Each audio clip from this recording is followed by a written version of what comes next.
이었는데 저희 아내한테 막 아메 이야기하니까 뭐 아메 기분이 좋지 않잖아요. 막 처음에 왔을 때는 그렇게 있어 기분이 좋지 않거든요. 그러니까 밀어내는데 저희 아내가 이제 인사치레를 한번 가졌더니 인사치레는 한 번으로 끝내야 되는데 두 번, 세 번 자꾸 가는 거예요. 그래서 반대를 했죠. 혹시 오늘 여기 처음 보시고 이제 남편분이나 아내한테 이야기하면요 막 반대를 해요. 저처럼 가지 말라고 얘기를 해도 저희 아내는 계속 가는 거예요. 그러니까 더 심하게 반대하죠. 문 걸어 잠그고 이제 못 가게 했던 그런 사람 중에 하나입니다. 그런데 저희 아내가 뭐라고 얘기를 했냐면 이렇게 얘기를 했어요. 저는 이제 그날을 잊지 않는 이유가 생생하기 때문에 그래요. 우리가 알고 있는 아메이랑 좀 다르다. 그러니까 당신이 한번 와서 들어보고 하지 않을 만한 이유를 이야기해 달래요. 어때? 이 정도로 이렇게 아내가 남편한테 이렇게 정중하게 부탁을 하면 들어줘야 돼요? 안 들어줘야 돼요? 들어줘야 되죠.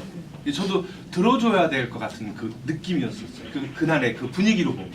그리고 반대하려고 하면 저는 이제 수학을 가르쳐요. 중고등학생들 수학을 가르쳤기 때문에 약간 논리적이잖아요, 이게. 그래서 반대도 약간 논리적으로 하고 싶었어요. 1번, 2번, 3번. 그러니까 하지 마. 이렇게 반대하고 싶었는데 그냥 아메이 딱 하면요. 묘한 게요. 구체적으로 알질 못해요. 그런데 그냥 싫어요. 이게 이 묘한 거예요, 이게 아메이가. 그래서 와서 반대할 이유를 찾기 위해서 왔는데 이제 몇 가지 얘기가 들렸죠. 오늘 설명해서 좀 들어보셨는지 모르겠지만 100% 만족 보증제도. 제품을 이 안에 있는 제품을 쓰다가 마음에 들지 않으면 갖고 오래요. 전액 돈으로 돌려준다는 거예요. 만약에 이 제도가 진실이라면 밖에 있는 사람들은 아메이 하면 망한다고 이야기하고 집 날린다고 이야기하는데 이게 진실이라면 망할 일이 없고 집 날 일이 없다는 거예요. 왜냐면 혹시 여기 계신 분들이 생각해 보세요. 오늘 저녁에 가서 지금 오늘 저희 얘기를 듣고 이 미팅을 마치고 돌아가셔서 너무 좋은 것 같아요. 그래서 가셔서 100만 원어치 물건을 딱 샀단 말이에요. 근데 집에서 곰곰이 생각해 보니까 그게 아니에요. 그러면 그 제품을 다시 갖다 주면 100만 원이 통장에 들어와요. 이 제도가 그렇다는 거예요. 그럼 망할 일이 있어요, 없어요? 없죠. 근데 밖에 있는 사람들은 망했다는 거예요. 어떻게 해서 망했는가? 라고 하면 올바르게 이야기해 주는 대로 하지 않고 본인들의 개인적인 욕심을 통해서 무언가를 해줬다는 거죠. 자 보세요. 휴지를 타기 위해서 기름을 넣은 거예요. 기름을 넣었더니 휴지가 나온 거예요. 그 원리예요. 비행기를 탔더니 마일리지가 쌓인 거예요. 마일리지를 쌓으려고 비행기를 탄 거예요. 그래서 올바른 방법을 쓰지 않고 자기 나름대로 묘한 방법으로 빠르게 뭔가를 이뤄내려고 하다 보니까 자기가 잘못된 방법으로 쓴 거예요. 이 세상의 모든 일은요. 자기가 올바른 방법을 쓰지 않으면 망하게 돼 있어요. 식당도 그렇고요. 학원도 그렇고요. 이 세상의 모든 사업은 자기가 어떻게 하느냐에 따라서 망하게 된 거란 말이에요. 그러니까, 하지만 본질적인 부분은 무엇이냐는 거예요. 본질적으로는 망하지 않게 만들어 놨는데 망했다는 거죠. 또 한 가지는 수입이 역전대로 이렇게 내가 있고 먼저 한 사람이 있고 막 이렇게 얘기하면 밖에 나가서는 먼저 한 사람, 뭐 윗분들, 윗사람들이죠. 입이 좀 거른 사람들은 그렇게 얘기 안 해요. 윗대가리라고. 윗대가리들 다 좋은 일 시키는 거예요. 먼저 한 사람들 막 좋은 일 시키는 거예요. 이런 얘기 하는데 이 사람이 수입이 아니라 역전된단 말이에요. 노력순이라는 거예요. 이제 끝났어. 한물 갔어. 막차라고 이야기하는데 맨 마중에 시작한 사람이 열심히 노력하면 이 사람이 수입이 역전된다는 그런 구조로 돼 있어요. 그러니까 밖에 있는 구조와 구별할 수 있는 능력이 생겼은 거예요. 그래서 많은 분들이 아메이를 오해하는 이유가 뭐냐면 선입견 때문이에요. 선입견이 뭐냐면 아메이 딱 듣는 순간에 오 이렇게 보는 거죠. 또 한 가지는 대중심리예요. 밖에 나가서 이야기하면 아메이 딱 얘기하면 오 그거 괜찮은 거야 좋은 거야 한번 해봐 이런 말들보다는 그거 하지 마. 왜 해? 그거 이상한 거야. 이렇게 이야기하니까 대중 심리에 의해서 내가 위축되는 거예요. 또 한 가지는 마지막은 이해력 부족이에요. 마케팅을 올바로 볼 수 있는 능력만 있다면 그건 아무 문제가 되지 않는데 올바로 볼 수 있는 능력이 부족한 거죠. 그래서 그거예요. 그냥 세종문화회관에서 어떤 사람이 바이올린 연주를 하는데 멋있는 복장 턱시도 입고 가서 그냥 막 구경하는 사람들이 바이올린 연주를 막 하면 너무 박수 쳐주고 막 그러는 이유가 뭐냐면 세종문화회관 바이올린 옆에 있는 사람들 멋진 복장으로 턱시도 입고 와서 경청한단 말이에요. 그리고 박수 쳐주고 너무 좋은 거예요.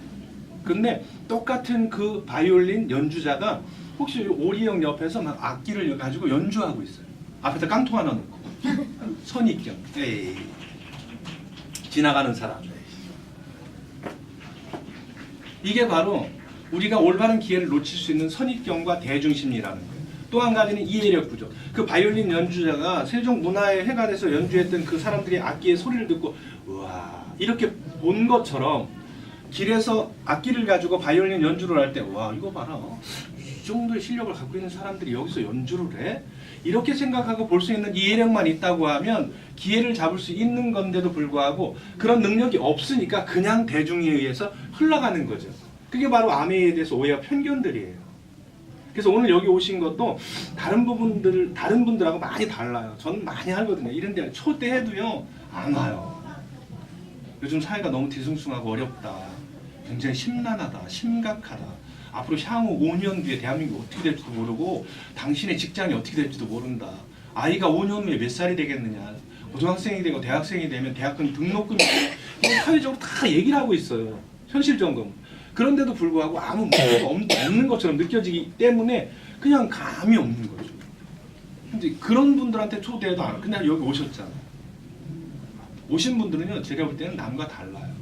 그렇기 때문에 이 자리에 오신 거라고 생각하고 또 한 가지는 지금 제가 볼 때는 매달 증가 평생 상속된다. 연금이 된다는 거예요. 아메리카. 믿기지 않죠. 연금이 된다는 거예요.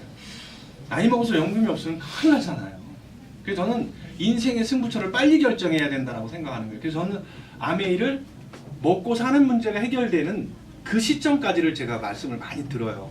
그러니까 제가 시작했던 40대 후반, 아니 40대 초반에는 그냥 아니에요. 막 아메이 해가지고 막 이렇게 성공해가지고 폼 잡고 살고 싶고 뭐 지금 살고 있는 집은 집도 아니야. 이건 뭐 60평, 70평 냉장고, TV 이런 거였죠. 차도 이런 차는 내 차도 아니야. 이렇게 생각했었죠. 그런데 이제 50이 넘고 50 중반이 되다 보니까 제가 한 가지 터득한 게 있어요. 먹고 사는 문제만 해결돼도요. 그게 인생이 얼마만큼 여유로운지 이제는 알게 된 거예요. 노동 수입이 아닌 거 가지고.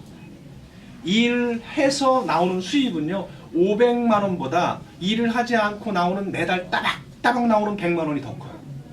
마음의 심리적인 안정은요. 그게 주더라고요. 매달 500은 학원을 제가 운영할 때요. 혹시 그런 생각 해보셨어요? 야 이러다 이거 학원 망하는 거 아니야? 혹시 이러다 이거 망하는 거 아니야? 그런 생각 해보신 적 있으세요? 사업하시는 분?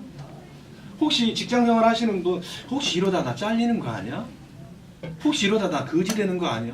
그럼 우리 가족은 어떻게 하지? 이런 생각 해보신 적 있으세요? 전 그런 생각 많이 했거든요. 학원에서 아이들이 막 차고 넘칠 때는요 문제가 안 돼요. 근데 막 방학 때가 되고 애들이 막 휴회가 나고 막 이러면 이러다 이거 야 큰일 나네. 봉급도 못 주겠네 이거. 봉급 주려고 하면 최소한 학원생이 그래도 한 200, 300은 돼야 되는데 애들이 왜 이렇게 떨어져 나가지? 심적으로 막 불안한 것들이 있어요. 근데 그 노동 수입을 통해서 제가 월 수입이 만만치 않았거든요. 애들이 한 300명 정도 이상 됐으니까 적지 않단 말이에요. 그런데도 불구하고 그렇게 수입이 많았는데도 굉장히 불안했어요. 근데 아메에서 나오는 그 고정 수입 따박따박 나오는 100만 원, 150만 원이요. 사람이 굉장히 심리적인 안정을 준다는 거죠. 그래서 보면 제가 연금식으로 나오는 그 돈을 빨리 만들어야 되겠다. 그래서 이제는 승부처를 빨리 결정하라. 20대가 돼서 승부처를 결정하고 열심히 노력해서 20대 중반에 따박따박 나오는 200만 원 만들어내는 사람도 있고요. 30대, 40대, 50대 승부처를 결정하는 사람들이 있어요. 인생의 마지막 승부처는 내가 돈을 벌기 위해서 또 다른 일을 하지 않아도 되는 어떤 일이죠. 그게 바로 도구잖아요. 근데 저는 이제 천만다행히로 남들이 다 싫어하는 그 아메이를 해서 이제 지금 조금 만들어냈어요. 지금 저는 한 200, 여기서 이야기하는 플래티늄만 200 정도 되잖아요. 저는 이제 그 정도 이상은 만들어냈거든요. 저 그 정도 만들어낸 사람처럼 보여요? 네. 그 정도 만들어냈어요. 모시고 온 분한테 이제 제가 누구냐고 물어보면 그거보다 조금 더 나온다는 걸 이제 알게 되시죠. 그래서 저는 매달 따박따박 나오는 그 돈이요 굉장히 편하는 거예요. 근데 60이 돼도 인생의 마지막 승부처를 결정하지 못해서 그 일을 그만두고 난 다음에 또 다른 뭔가에 먹고 사는 일을 하기 위해서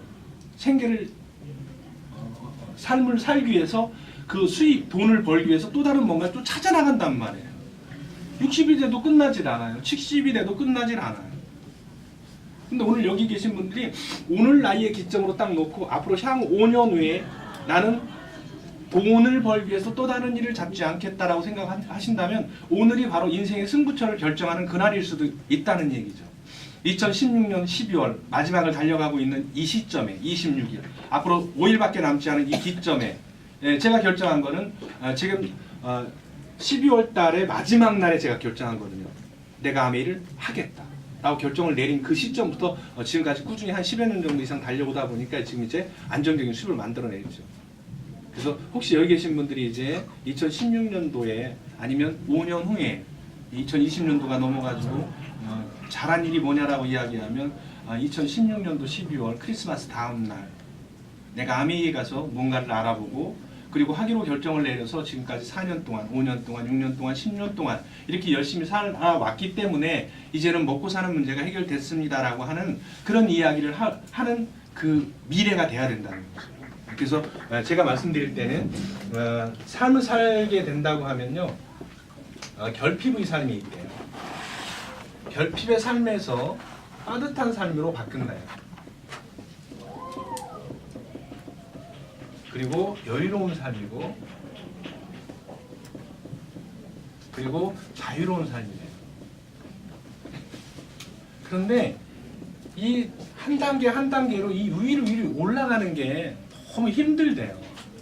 내가 결핍의 삶을 살고 결핍의 삶이라는 얘기는 써도 부족하다는 거죠. 공급 가지고도 생활비가 안 된다는 거예요. 전기요금, 가스요금 뭐 이런 거 다 내고 나고 애 뭐 하다못해 달라는 거 주고 났는데도 벌이보다 지출이 더 커. 이건 결핍의 삶이죠. 여유가 없는 거예요. 빠듯한 삶이라고 하는 것은 제로 상태예요. 수입과 지출이 제로가 되는 게 빠듯한 삶이에요. 버는 수입이 300이고 마이너스 300. 전문용어로 똔똔이라고 그러잖아요. 그러면 빠듯한 삶이죠, 이게. 그렇죠. 근데 여유로운 삶이라고 하는 것은 최소한 뭔가 남아야 된다는 거죠. 미래를 위해서 준비하고 할 수 있는 정도의 여행. 많은 분들이 지금은 경기가 어려워지니까